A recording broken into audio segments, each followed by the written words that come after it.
অনুভূতির কিছু সময়। স্মৃতি রানী রত্ন। আজকাল নিজেকে চিনতে বড্ড কষ্ট হয়। আমি আসলে এমনটা ছিলাম না। আমার চঞ্চলতা, আমার দুরন্তপনায় সবাই ছিল অতিষ্ঠ। কারণে অকারণে অট্টহাসি, যখন তখন যেখানে সেখানে ঘুরে বেড়ানো, ছোটোখাটো বিষয় নিয়ে বায়না করা, এসব আমার নিত্যদিনের ব্যাপার ছিল। জীবনের প্রতিটা মুহূর্ত ছিল ভীষণ ভালো লাগার। দায়িত্ব, কর্তব্য এসবের তোয়াক্কা কখনোই উপলব্ধি করতাম না। ছোটোখাটো পাওয়াতে মিশেছিল সীমাহীন ভালো লাগার উচ্ছ্বাস। অভিমান, আবেগ আর অনুভূতিগুলো অনেকটা স্বল্প সময়ের ছিল বটে, তবে চোখের নোনা জলটা ছিল বাঁধ ভাঙা। হঠাৎ বিনা অনুমতিতে গড়িয়ে পড়ত কপল বেয়ে। কিন্তু এখন আর তা হয় না। আমি কেমন যেন থেমে গেছি। আবেগ আছে, ভালোবাসাও আছে, কিন্তু অভিমানটা আর নেই। দু চোখ বেয়ে নোনা জল বেরিয়ে আসতে চেয়েও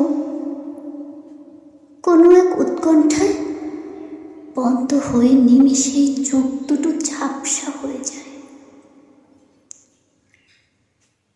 এখন প্রচুর সময় পাই, কিন্তু ঘুরে বেড়ানোর অভ্যেসটা অনেক আগেই মরে গেছে।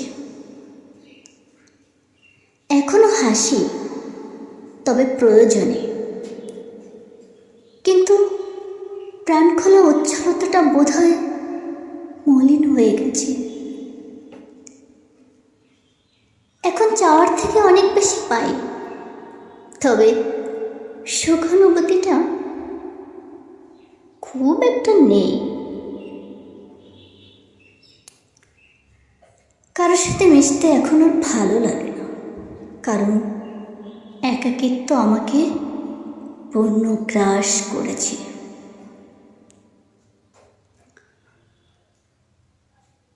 জীবনটাকে আজকাল কেমন যেন নিষ্প্রাণ মনে হয়।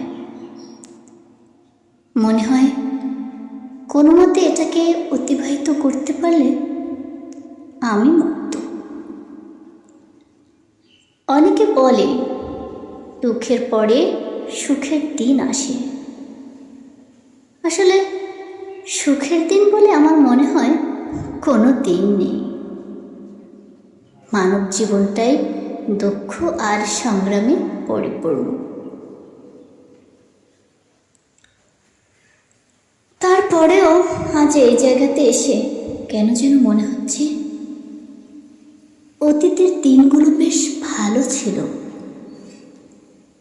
চোখের নিচে কালো দাগ ছিল না, মাথা ভর্তি দুশ্চিন্তা ছিল না, ছিল না কোনো না পাওয়ার হতাশা। কত না সহজ সরল ছিল এই জীবন।